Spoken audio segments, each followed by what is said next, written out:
جب اسلامی خلافت قائم ہوئی تو خلافت راشدہ کے دوران اور ابتدائی بنی امیہ کے دوران یہی رومی دینار اسلامی معاشرے میں چلتا رہا. عبد الملک ابن مروان، خلیفہ عبد الملک ابن مروان نے سب سے پہلے اسلام کا ٹیکسال بنایا اور سب سے پہلے اسلامی دینار جو ہے چھپا ہے. جس وقت جب اسلامی دینار ڈھالا گیا ہے تو عبد الملک ابن مروان کے زمانے میں پہلا اسلامی دینار ڈھالا گیا ہے. لیکن علماء نے، مورخین نے اس بات کو وضاحت سے اور صراحت سے لکھا ہے کہ قدیم رومی زمانے سے لے کر اسلامی دور تک دینار کا وزن کبھی نہیں بدلا ہے. دینار کا وزن کبھی نہیں بدلا ہے. لہٰذا جو اللہ کے رسول صلی اللہ علیہ وآلہ وصحبہ وسلم نے جس دینار کے بارے میں زکوٰۃ قرار دی تھی، وہی وہ دینار کا وزن تھا لگ بھگ کہ جو عبد الملک ابن مروان نے چھاپا، اور جو بعد تک جو اسلامی سلطنت میں جو دینار چھپتا رہا، ڈھلتا رہا، وہ وہی دینار تھا. ہمارے قدیم مراجع میں، تاریخ کی کتابوں میں اور فقہ کی بنیادی کتابوں کے اندر اس دینار کا وزن 4.5 گرام لکھا ہوا ہے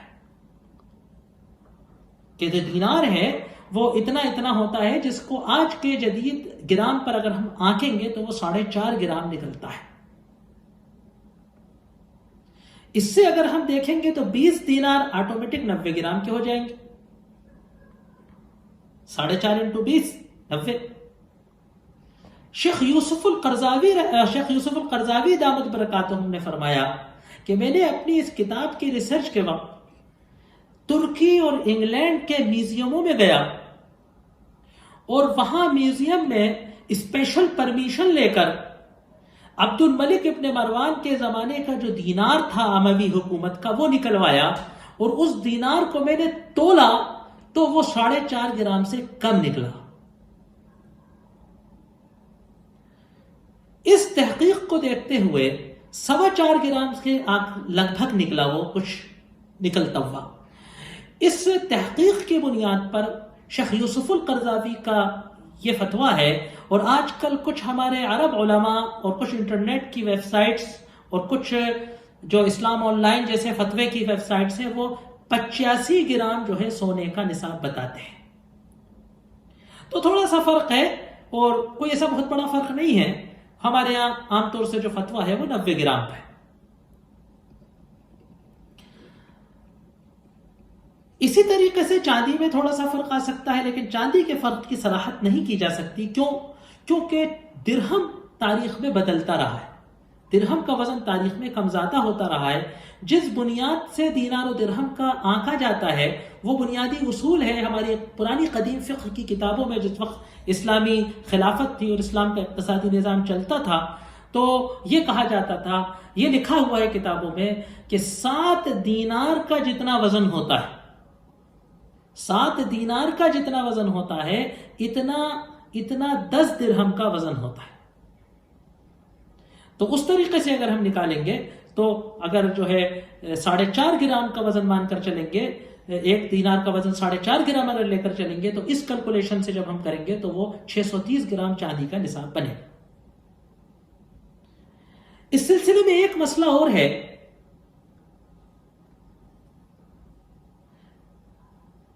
میں آپ کی خدمت میں پیش کر دوں، لیکن یہ کوئی فتویٰ نہیں ہے، یہ محض ایک اسٹڈی کا ایک غور کرنے کی بات ہے. صرف ایک بات پہ پہلو میں ہمارے علماء حضرات کے سامنے ایک غور کرنے کی بات ہے صرف کہ آج جو روپیہ ہے، آج جو نقد کرنسی ہے، اس کا نصاب کیسے مانا جائے گا؟ روپے چاندی سے مانا جائے گا یا روپے سے مانا جائے گا؟ یعنی میرے پاس اگر چاندی کا زیور ہے یا میرے پاس چاندی رکھی ہے تب تو اس کا نصاب ہو جائے گا. 630 گرام چاندی ہے تو مجھے اس کی زکوٰۃ دینی ہے نا. میں غریب ہوں اور صاحب ذرا سی چاندی کا میں کیسے دوں؟ تو بیچ دوں، نہ رکھوں. لیکن سوال یہ کہ اگر میرے پاس پیسے ہیں، روپیے ہیں، ہندوستانی روپیہ ہیں، ریال ہے، ڈالر ہے، اس میں سونے کے نصاب سے غنی قرار دیا جاؤں گا یا چاندی کے اعتبار سے غنی قرار دیا جاؤں گا؟ یہ ایک ایسا مسئلہ ہے جو آج کے زمانے میں سامنے آ رہا ہے، اور اس پر ہمارے علماء کو، ہمارے مفتی حضرات کو مشترک بیٹھ کر اس پر شرعی پہلوؤں سے غور کر کے اس پر کوئی رائے قائم کرنا چاہیے۔ کیونکہ دیکھیے، پرانی ہماری کتابوں کے اندر، ہمارے فقہی مراجع کے اندر، ہماری ہندوستان میں جو اردو میں فقہ کی کتابیں مرتب کی گئی ہیں اسلامی زمانے کے اندر، آج سے 100 150 200 سال پہلے، ان کے اندر یہ لکھا ہوا ہے کہ روپیے کی پیسوں کا اعتبار چاندی سے ہوگا، کیونکہ یہ ماننا چاہیے، کیونکہ ہمیں بات معلوم ہونا چاہیے کہ آج سے بہت قریب دور تک، جب تک یہ کاغذ کی کرنسی بنیادی کرنسی نہیں بنی تھی، روپیہ چاندی کا ہوتا تھا۔ ظاہر سی بات ہے، جب روپیہ چاندی کا ہوتا تھا تو اس کا اعتبار چاندی کے وزن سے ہونا چاہیے، کیونکہ جب چاندی کے سکے ہوتے تھے تو چاندی سے ہی ناپے جائیں گے، ان کی مالیت یہی ہے کہ وہ کتنی چاندی ہے۔ لیکن آج کی جو کاغذ کی کرنسی ہے، اس کی اپنے آپ میں کوئی حیثیت نہیں ہے۔ ہم نے دیکھا کہ ایک ٹیلی ویژن پر یہ اعلان ہوا کہ آج 8 بجے یہ کرنسی نہیں رہی، تو اس کی کوئی حیثیت نہیں رہی، وہ کاغذ ہو گیا، تو اس کی اپنی کوئی مالیت نہیں ہے۔ اس کی مالیت یہ ہے کہ یہ کرنسی ہے۔ غور یہ کرنا ہے کہ کیا یہ چاندی کے اگینسٹ میں کرنسی ہے نا؟ دوسری بات یہ کہ جس وقت اللہ کے رسول صلی اللہ علیہ وسلم نے سونے اور چاندی کے نصاب کو قرار دیا تھا، تو تقریباً یہ نصاب قریب تھا، لگ بھگ تھا 20 دینار کا مالک جتنا دولت مند مانا جاتا تھا، 200 درہم کا مالک بھی لگ بھگ اتنی ہی دولت کا مالک ہوتا تھا، اسی لیول کا اسٹینڈرڈ کا ہوتا تھا۔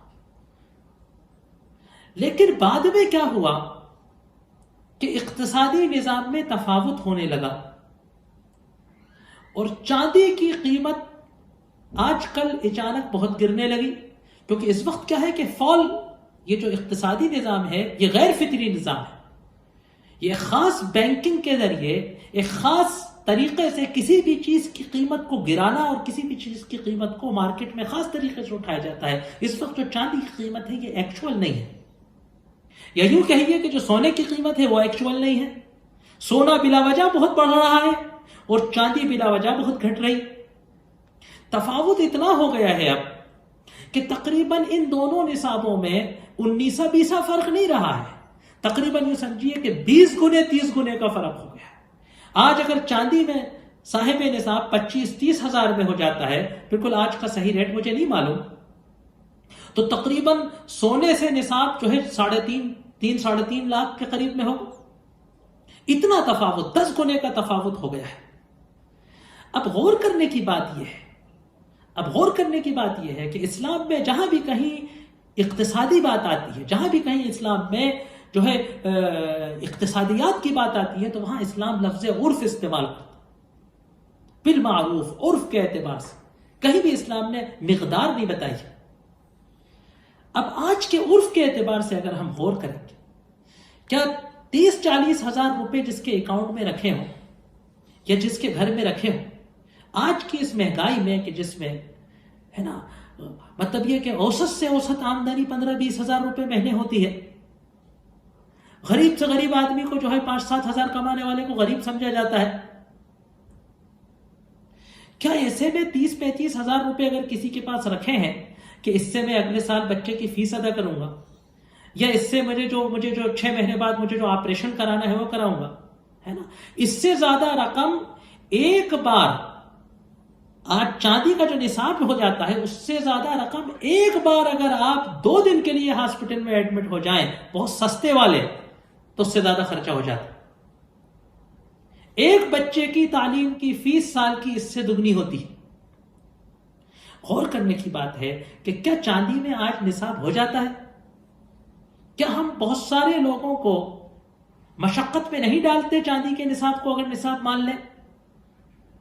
ہاں، سونے کا نصاب اگر ہم دیکھیں تو یقیناً اگر تمام ضروریات کو پورا کرنے کے بعد اگر کسی کے پاس تمام چیزوں کی تمام خرچے اور خراجات کرنے کے پاس کسی کے پاس اگر 2.5-3 لاکھ روپے 3.5 لاکھ روپے پڑے ہوں بینک میں تو اس کی زکوٰۃ دینا کوئی دقت کی بات نہیں. اسی طرح اگر آپ دیکھیں 5 اونٹ، آج کی اگر آپ قیمت دیکھیں گے اونٹوں کی، جانوروں کی، بھینسوں کی، گایوں کی، بکروں کی، تو 40 بکروں کی قیمت، 40 گایوں کی قیمت، 5 اونٹوں کی قیمت تقریباً 1.5-2 لاکھ کے آس پاس جائے گی. سونے کی قیمت بھی لگ بھگ اتنی جائے گی. وہ تو آج کل سونا بلا وجہ اور زیادہ مہنگا ہو گیا ہے تو اس کی کم اور ہو رہی ہے.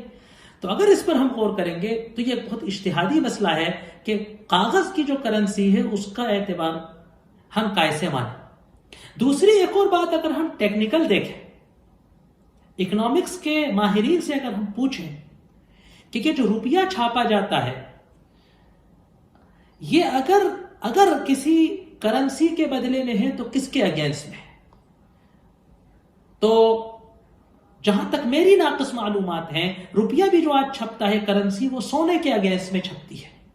حالانکہ اب تو وہ اس کے اگینسٹ میں بھی نہیں چھپتی، اب تو وہ ملک کی جو ویلتھ ہے، دولت ہے، ملک کے اندر سونے کی، فارن ایکسچینج کی، اور ڈالر کی، اور پیٹرول کی، اور قدرتی وسائل کی، اور دھاتوں کی، اور فلانے کی اور فلانے کی، جو ملک کی جو قدرتی جو ملک کی جو کچھ ویلیو ہے دولت کی، اس کے اگینسٹ میں کرنسی چھپتی ہے.